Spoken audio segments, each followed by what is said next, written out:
Ezen Wachukwu stood at the old dusty path leading out of their small village, her backpack tightly strapped and her heart torn. Her mother, Mama Chika, held her hands firmly, her eyes filled with both pride and fear.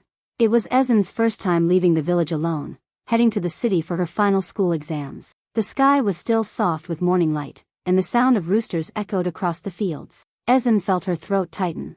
She didn't want to go, but she knew she had to. Mama Chika gently brushed a lock of hair from her daughter's face and said, "My child, go and make me proud. Your future is in your books, not in these fields. Don't worry about home, everything will be just fine." She smiled warmly and added, "When you return, I'll make your favorite soup. The one with bitter leaf and fresh catfish, just like you love it." That promise made Ezen laugh, wiping away a small tear. That soup meant everything. It wasn't just food. It was home. She hugged her mother tightly, breathing in her scent, the familiar mix of firewood, palm oil, and earth. "I'll be back before you know it," Ezen whispered. Mama Chika nodded, squeezing her one last time before letting go.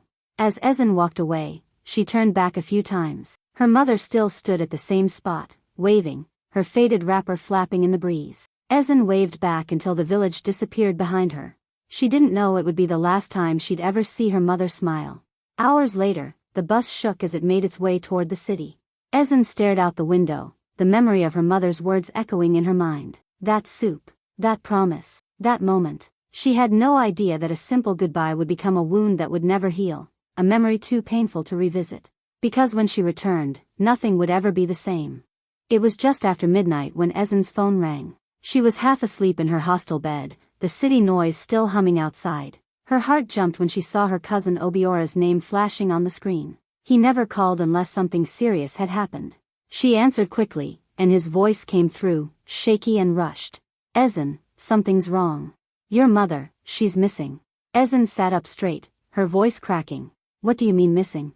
Obiora replied, "She left the house yesterday evening with a bowl of spices. She said she was going to Madame Ifyinanya's place. But she never came back. People have searched everywhere. She's not at the house, not at the market, not even with any of the relatives. It's like she vanished." Her heart pounded. That wasn't like Mama Chika.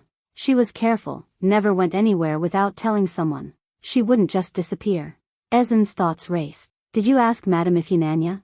"Yes," Obiora replied. "She said your mother didn't come, or maybe she came and left." Her words were confusing. "And she got angry when we asked too many questions." The line fell silent for a moment. Then Obiora whispered, "Everyone is talking, Ezen. Some say it's spirits. Others say something worse. People are scared." Ezen felt her world spin. She remembered the last time she saw her mother, smiling, promising soup, waving goodbye. Now she was just gone. She hung up and stared at the ceiling, cold sweat on her neck. There had to be a mistake. Her mother was strong. This wasn't real. She tried calling her mother's number, but it rang and rang. The next morning, Ezen packed her bag with trembling hands. She didn't wait for her exams. She had to go home. The ride back felt endless. Her mind kept replaying Obiora's words, the mystery of the spices, and that strange behavior from Madame Ifyinanya. Her village had always felt safe, but now, something was wrong, deeply wrong. Mama Chika wasn't the type to vanish. Ezen knew something terrible had happened. The moment Ezen stepped off the bus, the air felt heavier. The village she once called home didn't feel the same. People glanced at her and quickly looked away. No one smiled. No one spoke. She rushed down the narrow path to her house, her heart pounding with each step. When she reached the front door, it was open. Inside, silence. No pot boiling, no sound of sweeping, no scent of spices. Just dust and stillness. Her mother's wrapper still hung by the door, untouched. Her slippers rested by the mat like she had just stepped out. Ezen's chest tightened. She called out, "Mama?" No answer. She moved from room to room, hoping maybe she'd hear her voice, see her shadow, anything. But the house was empty. Too empty. Suddenly, a voice behind her said, "She's not here." She turned to see her uncle, Elder Nduka, standing quietly at the door. His face was calm, almost cold. "Where is she?" Ezen asked, her voice shaking. Elder Nduka sighed and walked inside slowly. "Ezen, you're grown now. You should understand. Sometimes, women leave. They run away. Maybe your mother was tired. Maybe she needed space." Ezen's eyes filled with tears. "Run away? Without telling me? Without even taking her slippers?" She shook her head. That's not my mother. She would never leave without a word. He said nothing, just looked at her with tired eyes. There are things in this village you don't understand yet. Ezin's heart sank. Something was wrong, very wrong. Her mother's things were untouched. Her favorite cooking pot still on the stove. No woman runs away in the middle of preparing dinner. She sat on her mother's bed, holding the corner of her wrapper. Her hands trembled. This wasn't a case of someone walking away. This felt like someone had taken her. And the way her uncle spoke, like he knew more than he said, sent chills down her spine. Ezin knew she had to find the truth. Her mother was missing, and nobody was acting like it mattered. Ezin walked toward Madame Ifunanya's compound, her steps slow and careful. The old woman's house was just a few houses away from theirs. The villagers said Mama Chica was last seen heading there with a bowl of spices. As Ezin approached, she heard the sound of firewood crackling. The air was thick with smoke, and then a smell hit her, sharp, sour, and sickening. It wasn't like any soup or stew she had smelled before. It made her stomach turn. She stepped into the compound and greeted softly. "Good afternoon, Ma." Madame Ifunanya was by the outdoor kitchen, stirring a large metal pot with a long wooden spoon. She looked up, startled. "Ezin, you're back," she said, wiping sweat from her forehead. Ezin forced a smile. "Yes, Ma. I came straight from the city. I heard my mother came here. Did you see her?" The woman paused, then turned back to her pot. Yes, maybe she came. I don't remember. That day was busy." Ezin stepped closer. The pot was covered, but the thick smell grew stronger. It wasn't food. It smelled wrong, like burnt flesh mixed with bitter herbs. She looked around and saw nothing unusual, yet everything felt off. "Ma," Ezin asked carefully, "what are you cooking?" Madame Ifunanya's face changed. Her eyes narrowed. "Why are you asking?" It smells different," Ezin said, trying not to sound accusing. The woman tightened her wrapper. "I don't answer to children. If you came to insult me, you can leave." Ezin took a step back, confused but more suspicious now. The woman's sudden anger wasn't normal. Her hands shook as she stirred the pot again. "Are you hiding something?" Ezin asked quietly. Madame Ifunanya snapped, "Get out of my compound. Now." Ezin left slowly, her heart racing. That smell. That pot. That reaction. It didn't feel like a normal visit. She looked back once. The woman was still stirring, avoiding her gaze. Ezin knew then, something terrible was being hidden behind that lid. That night, Ezin couldn't sleep. The image of the boiling pot and that sickening smell haunted her. Her heart told her something wasn't right, and her mind refused to let it go. She waited until the village grew quiet, until the crickets took over the night, and the oil lamps had gone out one by one. Then, with shaky hands and a pounding heart, she slipped out of her house and made her way to Madame Ifunanya's compound. The compound was dark, the only light coming from the low orange glow of dying firewood under the pot. The same pot. It was still there. Still covered. Still mysterious. Ezin looked around. No one in sight. Carefully, she stepped forward, each foot pressing softly against the soil. The fire crackled. The air smelled worse than before. It clung to her skin like smoke. Her hands trembled as she reached for the lid. She lifted it. The steam hit her face, hot and foul. She stepped back, choking. But her eyes locked on what was inside. Bones.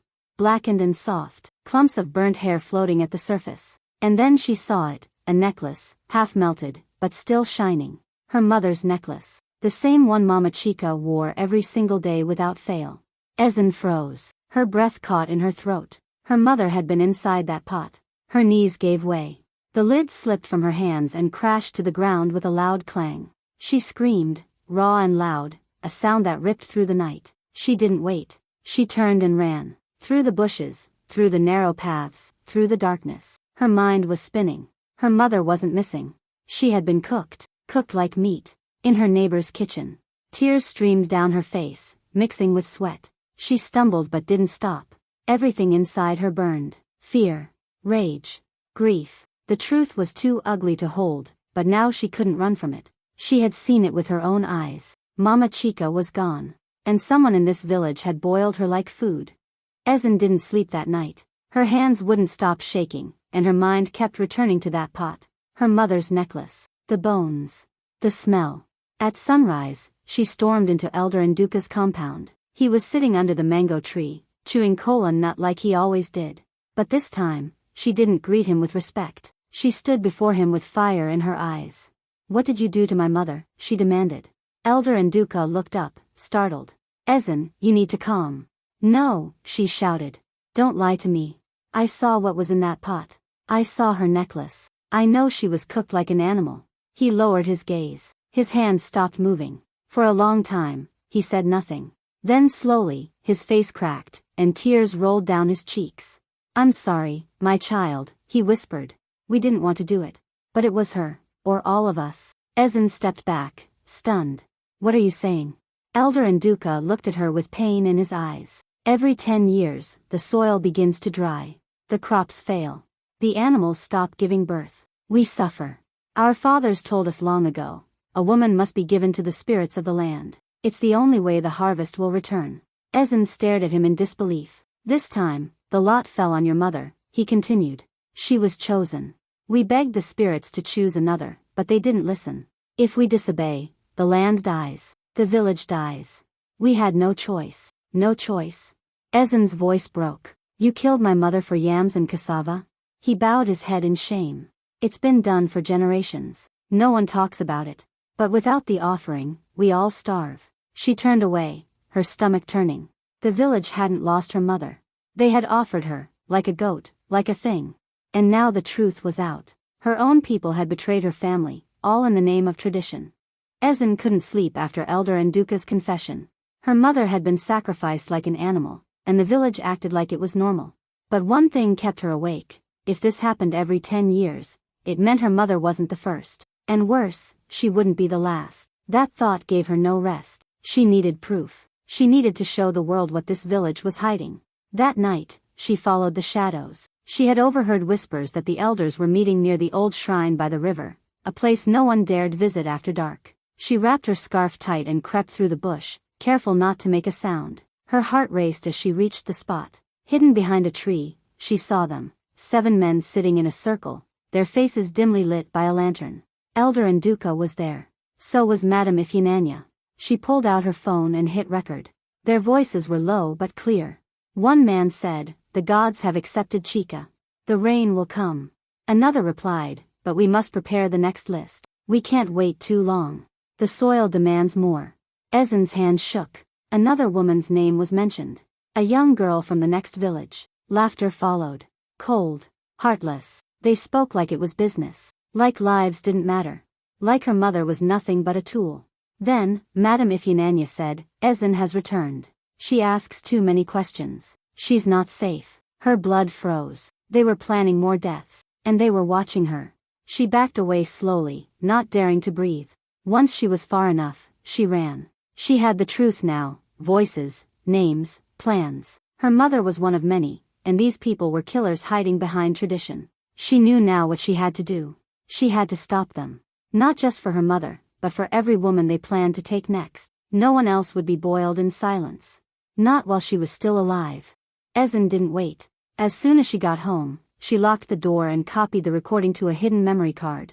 She wrote down names, dates, and every detail she could remember from the council meeting. Her hands moved fast, her heart racing. She knew if the elders found out what she had, they'd silence her like they did her mother. She stuffed the card into her shoe, zipped up her bag, and prepared to leave before sunrise. But just as she stepped out quietly through the back, a figure blocked her path. It was Elder Okari, one of the most feared in the council. His eyes were sharp, and in his hand was a long stick. "Where are you going, Ezen?" he asked coldly. She froze, clutching her bag. "To the stream," she lied. He stepped closer. "With a bag this full?" Before she could answer, he grabbed her arm and tried to snatch the bag. She struggled, kicking and shouting. Suddenly, from the side, a rock flew and hit him on the head. He staggered back. Chisholm, Ezen's childhood friend, appeared from the trees. "Run!" Chisholm shouted. Ezen didn't think twice. She broke free and ran, Chisholm behind her. They dashed through the bush, over fences, and through farmlands until they reached the road. A bike rider was just passing. Chisholm waved frantically. "Please. Take her to the city. It's urgent." Ezen jumped on the bike. She looked back at Chisholm, who shouted, "Don't stop until they're all exposed." The wind slapped her face as the bike sped off. She clutched her bag tightly, her foot pressing against the hidden memory card. Hours later, Ezen stood at a police station in the city, handing over the evidence. The officers listened to the recording in silence, their faces turning pale. She had made it. She was safe. And now, the world would finally know what her village had done. Her mother's death would not be buried in darkness. Justice had a chance, and Ezen had lit the first spark. The next morning, a team of police officers arrived in the village. Word spread fast. People peeked from behind doors, whispering, but no one stepped forward. The officers asked questions, but the villagers only shook their heads or looked at the ground. Fear filled the air like smoke. Ezen watched from a distance, heart heavy. She had brought the truth, but no one was brave enough to speak it. The same people who whispered in corners now acted like nothing had happened. The lead officer from the local station seemed frustrated. After 2 days, they prepared to leave, saying there wasn't enough evidence beyond the recording. Ezen felt hopeless. It was all happening again, silence winning. But just when all seemed lost, a new figure stepped into the village. He was young, serious-looking, and dressed in a crisp uniform. Inspector Fola, sent from another state, had read Ezen's report. He had listened to the recording and knew something terrible had happened. And unlike the others, he wasn't afraid. Fola reopened the investigation and began talking to villagers one by one. His presence was different. He didn't threaten, he listened. Slowly, cracks began to appear. A widow whispered that she had lost her sister the same way years ago. A farmer confessed seeing strange things at night near the shrine. One young boy said he heard drums the night Mama Chica disappeared.